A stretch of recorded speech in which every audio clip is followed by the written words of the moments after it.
cierre sus ojos, vamos a orar, liberar nuestro corazón, nuestro espíritu. Yo creo que hay algo de Dios preparado para hoy. Señor, aplicamos nuestro corazón, nuestro espíritu, abrimos, Señor, nuestro espíritu, nuestra mente para poder entender, comprender, oír la revelación, la palabra, el evangelio que has liberado para tu iglesia y para tus iglesias. Liberamos y oramos por la multiplicación del espíritu de sabiduría, el espíritu de revelación, que tu iglesia sea inspirada, impactada, oh Dios, y transformada por tu palabra. Así es y así será, en el nombre de Jesús. Repita conmigo así: yo abro mi corazón para recibir palabra de Dios, que es viva y poderosa para transformar mi vida. Diga: yo soy todo lo que Dios dice que yo soy. Diga: yo tengo todo lo que Dios dice que yo tengo. Y yo hago todo lo que Dios dice que yo hago. Y esta noche tendremos una experiencia con el Evangelio de la gracia. Amén. Aleluya. Aún sobre Moreno, el bautismo la semana que viene va a ser domingo a las 10:30 de la mañana. Toda la iglesia está invitada a participar. Va a ser en el centro de recuperación. Los presbíteros van a estar allá, va a ser lindo. Testimonios de Casa de Milagro. Ok. Vamos a hacer semana que viene. No me avisaron que tenía testimonios, entonces yo no sabía. Perdón. Hacemos para la semana que viene. Vamos a separar un tiempo para oír los testimonios. Perdóname, hermanos. No sé si habían personas preparadas para hablar. Habían. Oh. Tendrán una semana más para preparar. No hay problema. Para la semana que viene, los hermanos, toda la iglesia está invitada si quieren participar. Después, al final del culto, vamos a enviar la dirección, pues, en los grupos de WhatsApp, y los hermanos pueden organizarse para poder participar del bautismo allá en Moreno. Bueno, hermanos, hoy yo quiero compartir algo. Yo creo que Dios está hablando a las iglesias, no solamente acá, pero en todo el mundo. Las últimas semanas, muchos pastores y profetas están liberando una palabra de juicio de Dios en contra del mundo. Y especialmente cuando existen temporadas como la que vivimos, de virus, de pandemias, de muerte, de guerras. Y este 2020 iniciamos con todo eso. Comenzamos con guerras, después casi el mundo, estaban todos con miedo del mundo ser destruido por las bombas del gordito de Corea en contra de Donald Trump. Después nace un virus que empieza a matar personas y llega en todo el mundo y todos se quedan con miedo, con temor. Y todas las temporadas que pasan situaciones como estas, se levantan pastores que yo los llamo de profetas del caos, y comienzan a declarar que el mundo está bajo el juicio de Dios. Esta semana yo recibí una porción de videos. Los hermanos son fantásticos porque cuando reciben videos ya me mandan de inmediato. Recibí una porción de videos y uno de los videos que los hermanos me mandaron era una lluvia de fuego sobre una ciudad en el interior de la Bahía. Hay baianos acá hoy. Bahia es una provincia de Brasil. Y con todo eso lo que pasa, ahí existen profetas que empiezan a declarar: Dios está condenando y juzgando al mundo. Y siempre dice lo mismo: Dios está condenando al mundo por culpa de la iglesia, porque la iglesia es pasiva, porque la iglesia no ora, porque la iglesia no toma su posición, porque la iglesia no avanza. Y eso pasaba mucho en el pasado, y hoy con la multiplicación del Evangelio de la gracia, estos profetas del caos empiezan a colocar ahora la culpa en el Evangelio de la gracia. Entonces se levantan y dicen: necesitamos proclamar un mensaje de juicio, porque los predicadores de nuestra generación ya no predican más juicio, solo predican amor, amor, amor. Pero Dios también es venganza, Dios también es justicia, Dios también es juez. Eso dicen. y eso se multiplicó en todo el mundo.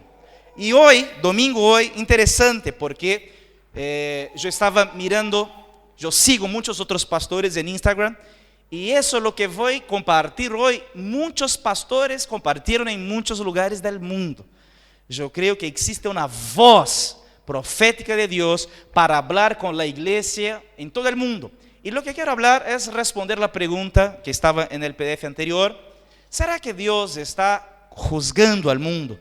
Dios está condenando al mundo. ¿Existe una condenación de Dios sobre el mundo? ¿Será que todo eso son señales del regreso inminente de Jesús? ¿Será que Dios está ejecutando? ¿Será que estamos iniciando en el inicio de la gran tribulación? Todas estas preguntas son muy importantes. Y hoy yo quiero hablar sobre eso. Vamos a leer bastante textos bíblicos. Es importante que los hermanos estén completamente atentos, porque estoy seguro que Dios va a hablar con su iglesia hoy. Amén. Profetas del caos. Los profetas del caos son esos profetas que siempre liberan este tipo de palabras y de condenaciones que pasan de tiempos en tiempos. Yo me recuerdo, yo nací en una cuna cristiana, aunque era una iglesia muy legalista. Yo nací en una cuna cristiana. E não sei quantos eram cristianos antes del año 2000. ¿Cuántos eran cristianos antes del año 2000? Pouquíssimos acá. Entonces, están avergonzados de levantar las manos para no parecer viejitos. Los cristianosaurios. ¿Cuántos eran cristianos? De verdad, no se avergüenza. Antes del año 2000. Ahora se multiplicaron. Ok. No sé si los hermanos que eran cristianos antes del año 2000 se recuerdan como un show. Yo tenía un trauma del año 2000. De verdad, tenía un trauma. Porque cuando llegamos en el año 1999, yo ya era cristiano, las iglesias empezaron a proclamar una profecía de Nostradamus. Y decían, a 1000 llegarás, pero a 2000 no pasarás o no cruzarás. ¿Cuántos se recuerdan de eso? Y eso fue motivo de discusión. Me recuerdo que en este momento muchos profetas se levantaron. Personas edificaron casas para guardarse del caos que vendrían sobre el mundo. Iglesias enteras se suicidaron. Hubo un caso en Estados Unidos de un pastor que envenenó su congregación entera, porque estaban todos con miedo de que el año 2000, un desastre. Yo era un adolescente, no era de los más fieles, no era de los más merecedores, no era de los más santos de la iglesia, pero cuando llegamos en el mes de diciembre de 1999, transformé mi vida. Claro, Jesús va a llegar, 31 de diciembre será el último día de la historia, necesito arreglarme con Dios. Pero había mucha charla dentro de las iglesias, mucha gente que decía cosas opuestas, y yo no sabía si eso era real o no. Los noticieros no hablaban de otra cosa. Los noticieros relataban sobre personas que estaban guardándose, sobre esta profecía, sobre iglesias que estaban desmoronándose, gente en todos los lados del mundo temblando de miedo. Y yo quería saber si era real o no. No sabía si esa profecía era verdadera. No sabía si el mundo iba de verdad finalizar o acabar el 31 de diciembre de 99. Entonces, ¿sabe qué hice? Yo fui a una vigilia. Yo no era de ir participar en vigilia, mas en este mes, todas las vigilias ahí estaban. Llegué a la vigilia, estaba un grupo orando y chorando, y miré entre todos los hermanos. Yo pensé, ¿quién sería de entre todos el más espiritual? Yo miré, había un hermano, y él choraba y oraba en lenguas así.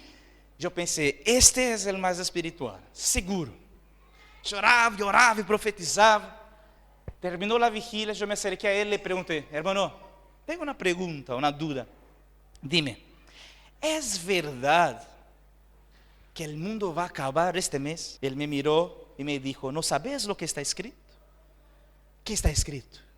A 1000 llegarás, pero de 2000 no cruzarás. Es verdad. Me dijo, hermanos, nunca me olvido de este día. De verdad, tengo eso muy claro en mi memoria. Porque si yo estaba ya en desesperación, esta desesperación se multiplicó por 10.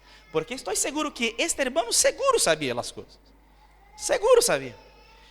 31 de diciembre de 1999 fue el peor día de mi vida.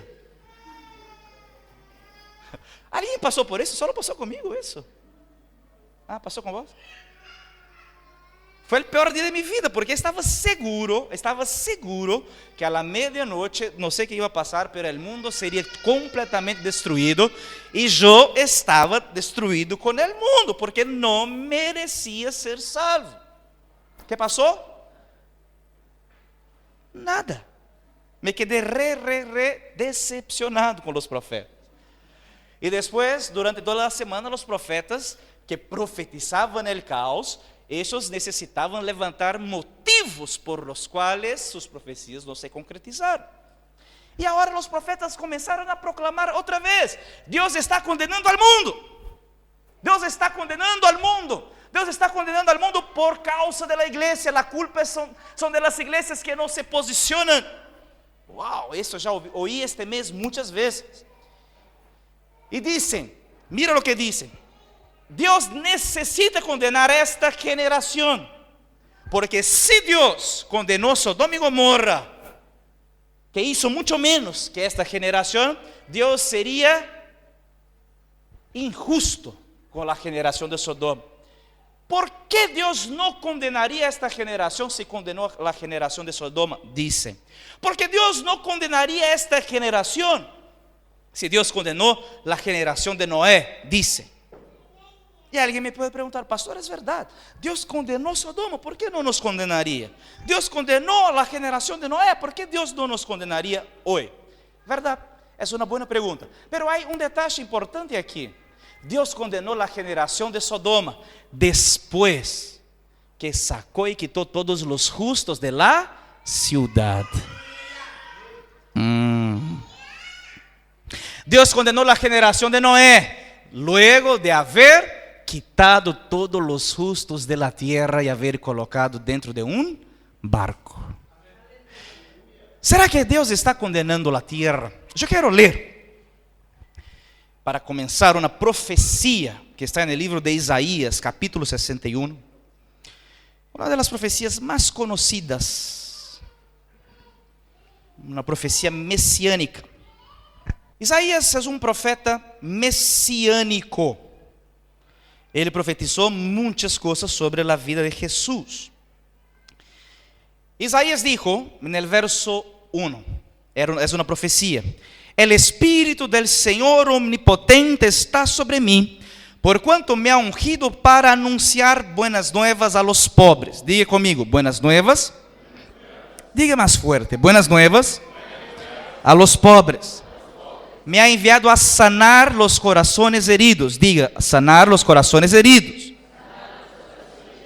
Proclamar liberación a los cautivos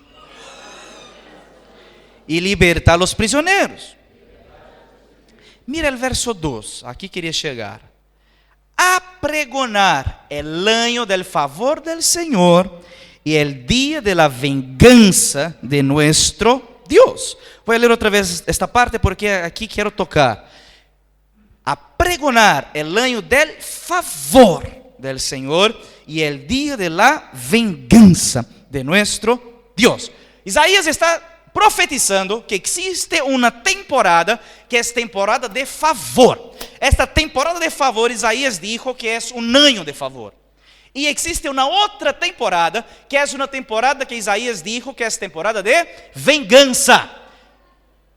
Entonces, vamos a regresar en las preguntas iniciales. Pastor, ¿Dios va a vengar el mundo? ¿Dios va a juzgar el mundo? Claro que sí. Dios va a juzgar el mundo, al mundo. Dios va a condenar al mundo, porque está profetizado que existe una temporada del favor y existe un año, la verdad esta temporada es un año del favor y existe un día que es el día de la venganza. La cuestión es entender si este día de la venganza ya llegó o no. Eso necesitamos entender. ¿Será que estamos dentro del día de la venganza? ¿Será que Dios está vengándose de este mundo? Es una buena pregunta, ¿no? vamos a entender mejor. Lucas capítulo 4, verso de número 16, por favor. Lucas capítulo 4, verso 16, dice: Fue a Nazaret, donde se había criado, y en un sábado entró en la sinagoga, como era su costumbre. Se levantó para hacer la lectura, y se entregaron el libro del profeta Isaías. Al desenrollarlo, encontró el lugar donde está escrito. Mira, Jesús todos los sábados tenía una costumbre. Jesús entraba a la sinagoga para poder enseñar, para poder predicar en la sinagoga. Todos los sábados. Jesús llega en un sábado, está en la sinagoga y se levanta para leer. Naturalmente, en aquel entonces la Biblia no era la Biblia de papel, no había las aplicaciones de la Biblia online. La Biblia eran todas en rollos, papiros. Cada livro era um rollo. Então, se entravas em la sinagoga, tenías aí los 39 livros del Antigo Testamento, todos em rollos. Então, uma pessoa, quando ia a ler ou a predicar, alguém agarrava o rollo e a pessoa que ia falar desenrolava, abria o rollo. E eu me imagino que o livro de Isaías era um dos maiores, porque são 66 capítulos, é um dos maiores rollos. Jesus, então, abre o rollo do livro de Isaías e ele empieza a ler a profecia que leímos recém. A profecia de Isaías 61, Jesus vai ler e vai explicar-la e vai predicar-la em la sinagoga. Quantos estão comigo? Amém. Estão compreendendo? Jesús va a leer la profecía. Jesús dice, verso 18: El Espíritu del Señor está sobre mí, por cuanto me ha ungido para anunciar buenas nuevas a los pobres.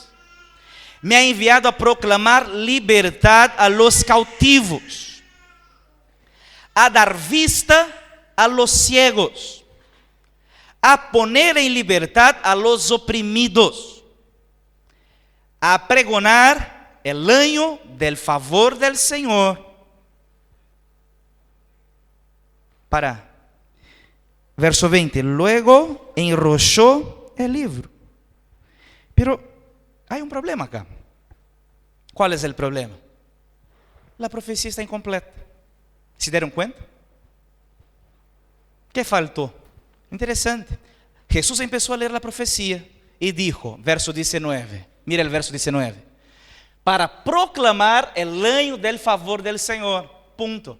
Pero Isaías no colocó un punto. Isaías siguió. Isaías dijo, el año del favor del Señor y el día de la venganza. Pero Jesús no colocó en la profecía el día de la venganza. Jesús dijo solamente del año del favor.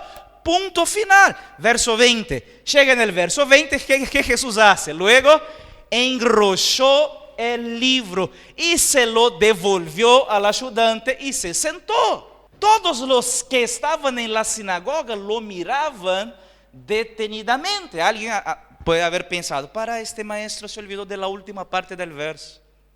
Él no leyó el texto completo. ¿Qué va a hacer? Quizás otra persona pensó, otro más va a hablar del Mesías, este Mesías que nunca llega, este Mesías que nunca viene. Ya conocemos todas las profecías, todos los detalles de este Mesías, pero este Mesías nunca llega. Verso 21. Y él comenzó a hablarles. Y para mí es una de las partes más hermosas de toda la Escritura, porque Jesús dice, hoy se cumple esta Escritura en presencia de ustedes. Wow. En otras palabras, ¿se recuerdan de la profecía de Isaías?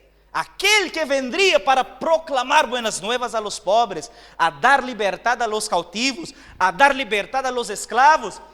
Esta profecía es de Isaías, se cumple hoy. Hoy estamos inaugurando la temporada del favor de Dios. Pero Jesús, hay un problema. ¿Y dónde está el día de la venganza? ¿Sabe por qué Jesús no dijo que vino a inaugurar el día de la venganza? Porque el día de la venganza todavía no llegó. ¿Dios está juzgando al mundo? No.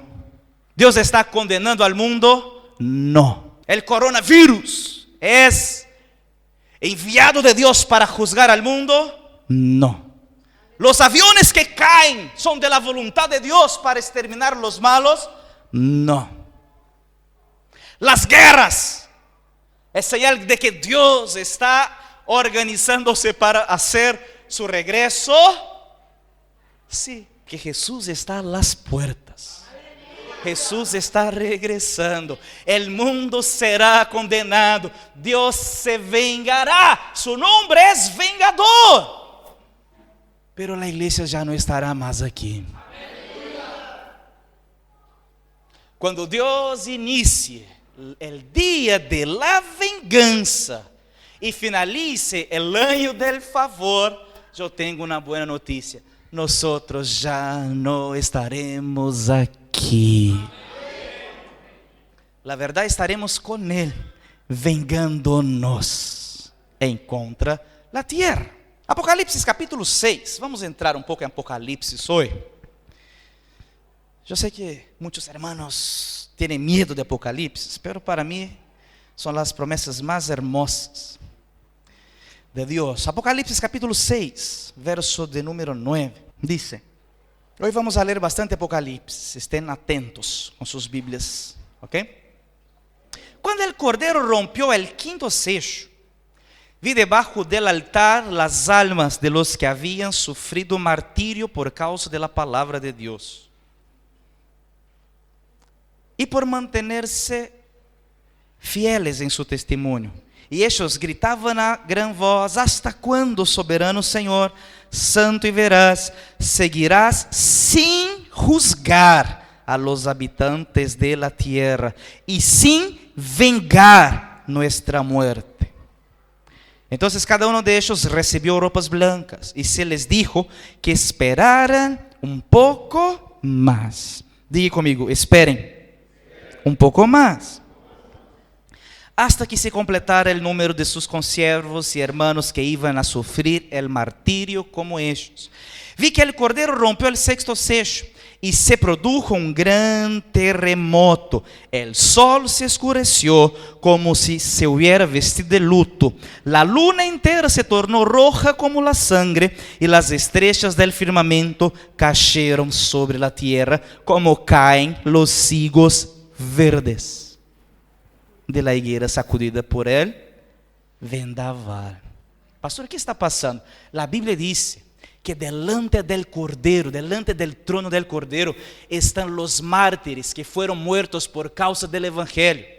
No sé si los hermanos ya estudiaron la historia de la iglesia, pero desde cuando Jesús vino a la tierra, nuestros hermanos han sido muertos y asesinados por la verdad, por la predicación del Evangelio. Muchos fueron muertos por el Imperio Romano, otros tantos fueron muertos por los propios judíos, otros tantos fueron muertos por los sistemas comunistas y hoy son muertos por predicar el Evangelio, por su fe, muchas veces en países que son musulmanes.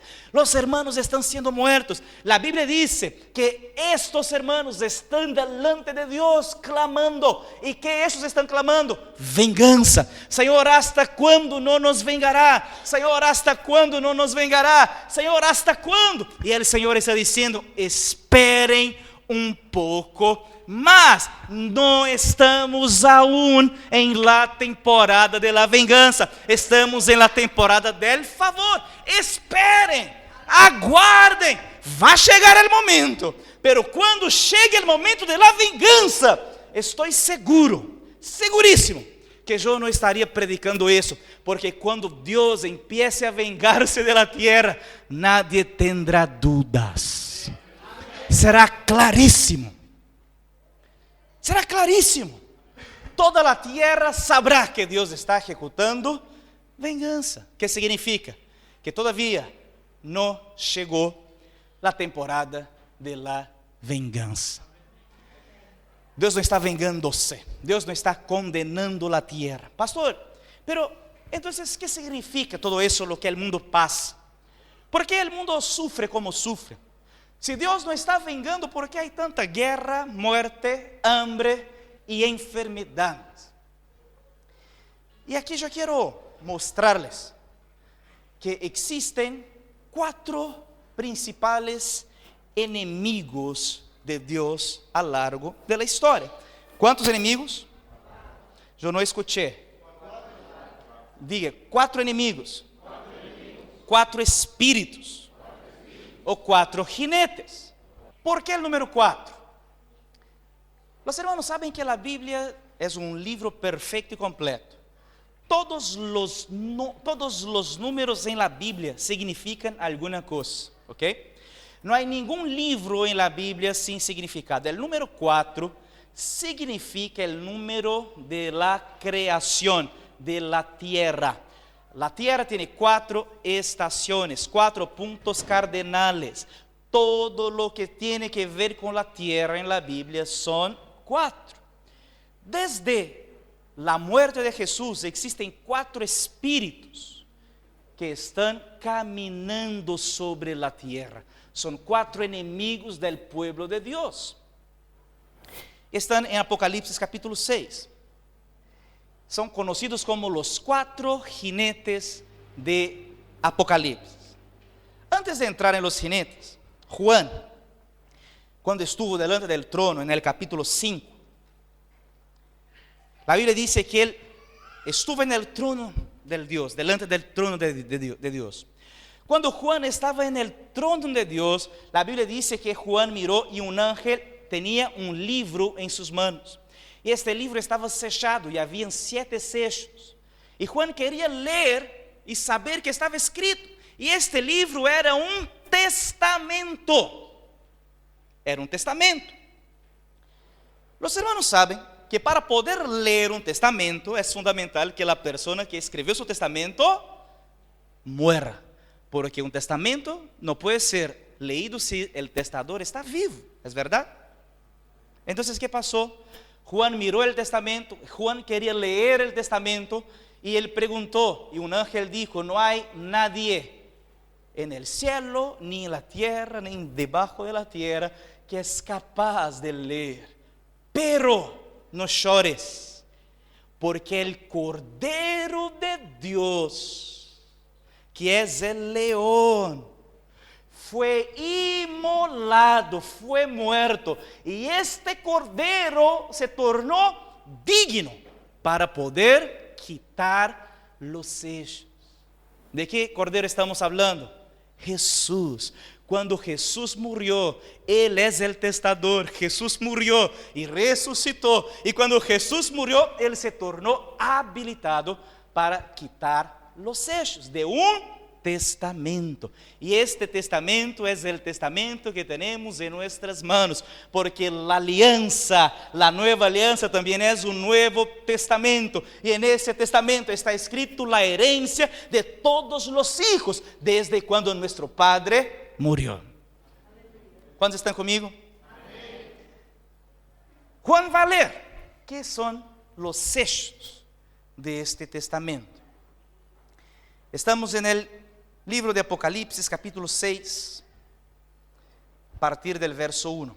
Dice así: cuando el Cordero rompió el primero de los 7 sellos, y oí a uno de los 4 seres vivientes que gritaba con gran voz, con voz de trueno: ven. Miré y apareció un caballo blanco. Diga conmigo, caballo blanco.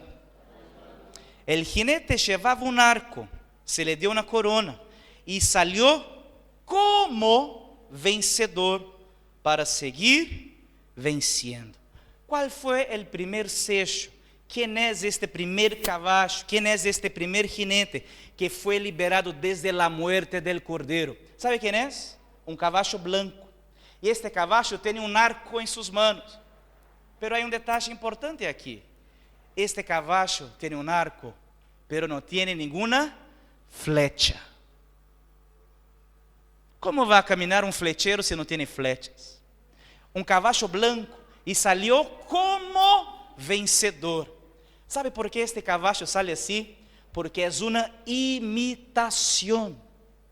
Este caballo es una imitación de Jesús, porque la Biblia dice que Jesús, Él es el vencedor y Él regresará montado en un caballo blanco, y Jesús es el jinete que tiene la corona en la cabeza, y Jesús es el jinete que venció y venció. Pero Jesús tiene arco con flechas. Jesús no es un jinete sin flechas. Este caballo blanco que salió hace 2000 años es una imitación del Evangelio. Es conocido como las falsas religiones, los falsos ensinamientos, las falsas doctrinas, los falsos cristos que caminan sobre la tierra hace 2000 años. Cada vez más las filosofías están multiplicándose. Las energías están multiplicándose. Las religiones están multiplicándose. Y alguien dice: pastor, todo eso es normal, todos los caminos llevan a Dios. No, porque solo existe un jinete verdadero. Todos los otros jinetes son falsos, son imitaciones. Son imitaciones. ¿Cuántas filosofías existen en el mundo hoy afirmando ser verdad? ¿Cuántas filosofías existen hoy en el mundo diciendo hacer el bien? ¿Cuántas religiones, cuántos falsos dioses? Pero esto no es de hoy, eso ya no es novedad. Desde cuando Jesús murió, este primer caballo, este primer jinete está caminando sobre el mundo para poder imitar. Toda religión es un intento de imitar la verdad, pero al final la falsa religión y la verdadera verdad se harán distinción, porque Jesús, el jinete verdadero, vendrá para poseer la tierra, y la Biblia dice que Él vendrá en un caballo blanco, y la iglesia estará con Él. Cada uno de nosotros estaremos con nuestros caballos blancos en los aires para poder vengarnos en contra este mundo. Aleluya. A mí no me gusta, yo tengo miedo de altura, pero en este día, aleluya, voy a vencer mi miedo, y nosotros juntos vamos a estar seguramente con nuestros caballos blancos, y vamos a guerrear y a vencer, vencer y vencer, porque su nombre es vencedor, victorioso es. Hay un segundo caballo que es el caballo rojo, verso 3. Dice el caballo rojo: cuando el cordero rompió el segundo sello, oí al segundo ser viviente que gritaba: ven. En eso salió otro caballo de color rojo encendido. Al jinete se entregó una gran espada. Se le permitió quitar la paz de la tierra y hacer que sus habitantes se mataran unos a otros. El segundo caballo, el caballo rojo, es el caballo de la guerra. Diga conmigo: guerra. Desde cuando Jesús murió, hay guerras en el mundo, porque este caballo está generando todo tipo de guerras. Verso 5 y 6. Verso 5 dice: el cordero rompió el tercer sello. Oí al tercero de los seres vivientes que gritaba: ven. Miré y apareció un caballo negro. Diga: negro. El jinete tenía una balanza en la mano, y oí como una voz en medio de los 4 seres vivientes que decía: 1 kilo de trigo o 3 kilos de cebada por el salario de un día, pero no afectes el precio del aceite y del vino. Este tercer jinete, que es el jinete del caballo negro, está caminando por la tierra, y este jinete está generando inflación y hambre en el mundo. Hola, parece que estacionó en Argentina. Hambre, inflación. Solo no puede tocar en 2 tipos de comida. ¿Cuáles son? Aceite y vino. Porque el vino es la sangre de nuestro Señor Jesús, y el aceite es la llenura del Espíritu Santo.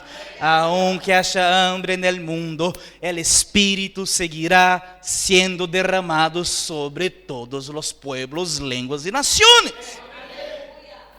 Hay un cuarto jinete, y aquí este cuarto jinete es interesante. Verso 8 dice: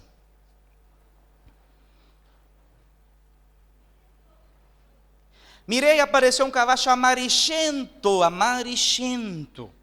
El jinete se llamaba Muerte. ¿Cómo era el nombre del jinete?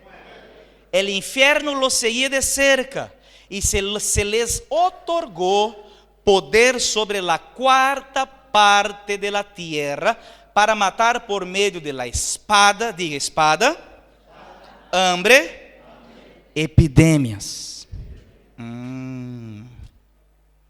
Y las fieras de la tierra. Interesante. Todos aquí ya oyeron hablar de mucha gente que fue muerto, murió de hambre, de espada y de epidemias. Pero ¿cuántas personas que conoces que murieron comidas por un león, por ejemplo? Por un oso.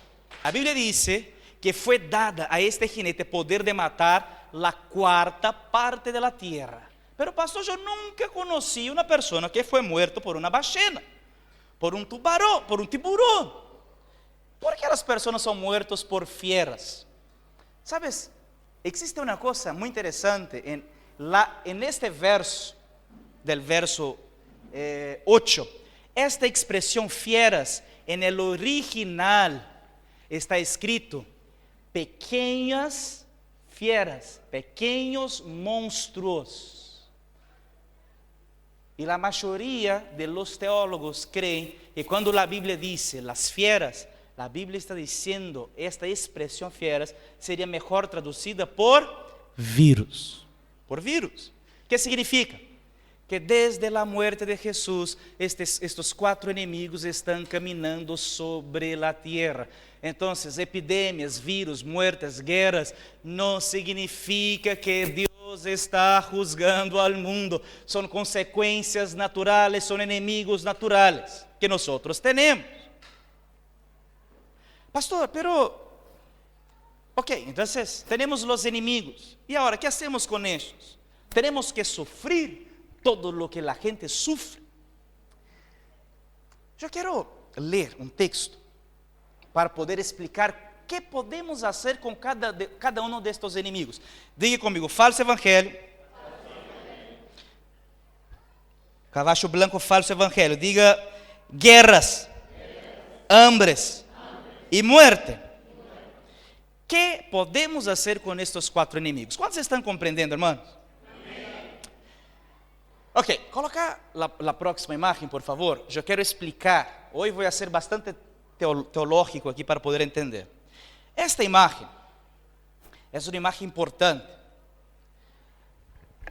Los nombres de todas las tribus están en español porque no encontré, están en portugués, porque no encontré esta misma imagen en español. Ok, están en portugués, pero se comprende bastante bien. Mira, así funcionaba el campamento del pueblo de Israel en el desierto. El desierto funcionaba de esta manera. Números capítulo 2. Yo no voy a leer todo el texto, pero voy a leer el inicio para que puedan entender. Número capítulo 2. Ponele, Fito, porfa. Verso 1. El Señor les dijo a Moisés y a Aarón, verso 2. Los israelitas acamparán alrededor de la tienda de la reunión, mirando hacia ella, cada cual bajo el estandarte de su propia familia patriarcal. Verso 3. Al este, por donde sale el sol, acamparán los que se agrupan bajo el estandarte del campamento de Judá. Diga conmigo, Judá. Ok, volve a la imagen, que ahora explico qué está pasando. En el desierto, el pueblo tenía que caminar por el desierto y tenía muchísimos enemigos. Entonces Dios está diciendo, voy a enseñarles a vencer a los enemigos. 3 cosas importantes. Número 1, cada 3 tribus estarán reunidas en un lado diferente. Entonces, de un lado estaba Rubén, Simeón y Gad, del otro lado Judá, Isaacar y Zebulón, y así sucesivamente, de manera que de cada lado del tabernáculo estaban 3 tribus. Todas las tribus tenían que acamparse mirando hacia el tabernáculo. Significa que si los enemigos estaban en el desierto, las tribus estaban de manera que daban de espalda para sus enemigos. Pastor, ¿cómo podemos defendernos si estamos de espalda? ¿Sabe por qué? Porque quando miramos a presença, quando cultivamos a presença, quando nossos olhos estão fijados em Jesus, nada poderá tocar-nos, nada poderá hacer-nos dano. Não importa o que está a nossa espalda, nós estamos com nossos olhos em el tabernáculo, em Cristo. E que estes hacían en la espalda? Tendrían que colocar su bandera. E é interessante porque entonces el tabernáculo estava todo assim. De um lado estava a bandeira de Rubén, que é a cara de um homem. Del outro lado estava a bandeira de Judá, que é a cara de um leão. Del outro lado estava a bandeira de Dan, que era a cara de um águila. Del outro lado estava a bandeira de Efraim, que era a cara de um toro. Estas eram as 4 bandeiras que protegiam todo o pueblo. O pueblo não estava preocupado com seus inimigos. O pueblo estava preocupado com a presença. E as bandeiras tinham poder de guardar-los. As bandeiras tinham poder miraculoso de proteger-los. Pastor, isso parece esoterismo. ¿Por que estas imagens têm tanto poder? Interessante, estas imagens têm tanto poder, porque cada uma desta bandeira representa as 4 caras de Jesus. Quantas caras? Jesus tem 4 caras. Ezequiel capítulo 1, verso 5. Também em meio del fuego vi algo parecido a 4 seres vivientes. Diga, 4 seres vivientes. Verso 7. Sus pernas eram rectas, sus pés pareciam pezuñas de ternero e brilhavam como el bronce. Verso 8. Em sus 4 costados, debajo de las alas, tenían manos humanas. Estos 4 seres tenían caras e alas. E las alas se tocavam entre si. Quando avançavam, não se volvían, sino que cada uno caminava de frente. Verso 10. Sus rostros tenían el siguiente aspecto, de frente. Los 4 tenían rostro humano. Diga, humano. A la derecha tenía león. Diga, león. A la izquierda, toro. Y por detrás, águila. Diga conmigo, hombre. No, el verso 10. Diga, hombre. León. Toro. Y águila. Diga otra vez, hombre. León. Toro. Y águila. Volvemos a la imagen, por favor, Fito. En el desierto, ellos estaban rodeados por 4 bandeiras. Uno tinha cara de homem, o outro de leão, o outro de toro e o outro de águila. ¿Sabe qué pasó en el desierto? El pueblo de Dios estava preocupado em cultivar a presença de Deus. E enquanto isso, as 4 caras de Jesus cuidavam e guardavam de su pueblo. Seguimos. Estas mesmas 4 caras profetizadas por Ezequiel também estão em Apocalipse 4, verso 7. Por favor, Fito. Dice, a Bíblia diz que haviam 4 seres vivientes delante del trono de Deus. O primeiro dos seres vivientes era semejante a el segundo a el tercero tenía rostro como de, y el cuarto era semejante a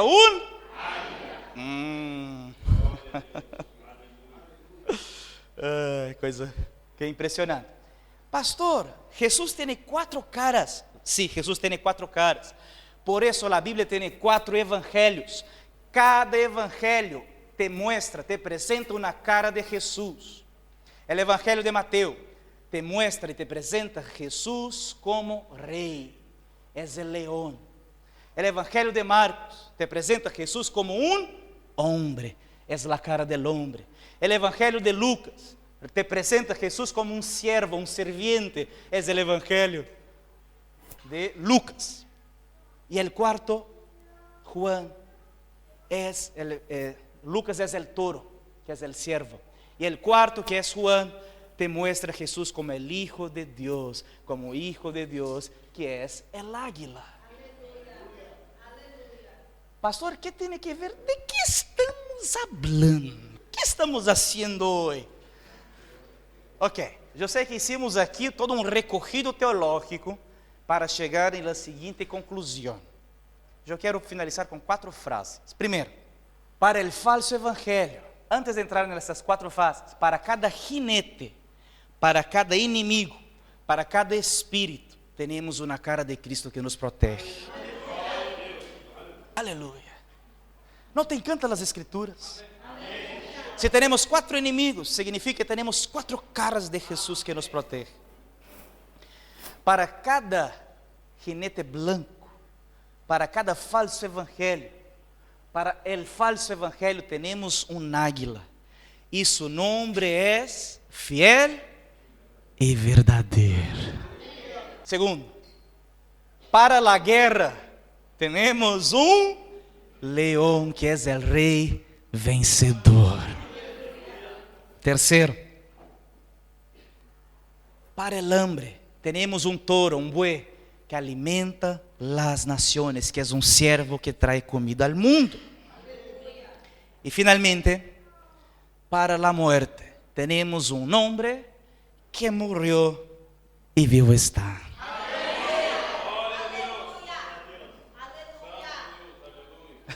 Preciosa la escritura, ¿no? Dios está juzgando al mundo. Dios no está juzgando al mundo. No estamos en el año, no estamos en el día de la venganza. Estamos en el año del favor. Somos profetas de buenas noticias. No somos profetas del caos. A cada domingo proclamaremos buenas noticias. Domingo tras domingo anunciaremos buenas noticias. Aunque el mundo esté lleno de malas noticias, aunque tenemos 4 enemigos que caminan, 4 espíritus que están caminando sobre la tierra, tenemos un Jesús que tiene 4 caras, y para cada enemigo tenemos una bandera, y la iglesia levanta su bandera para declarar que nosotros no somos esclavos del miedo, no somos esclavos del caos, y si aunque el mundo haya caos, liberamos vida en medio al caos. Vamos a colocarnos de pie en el nombre de Jesús.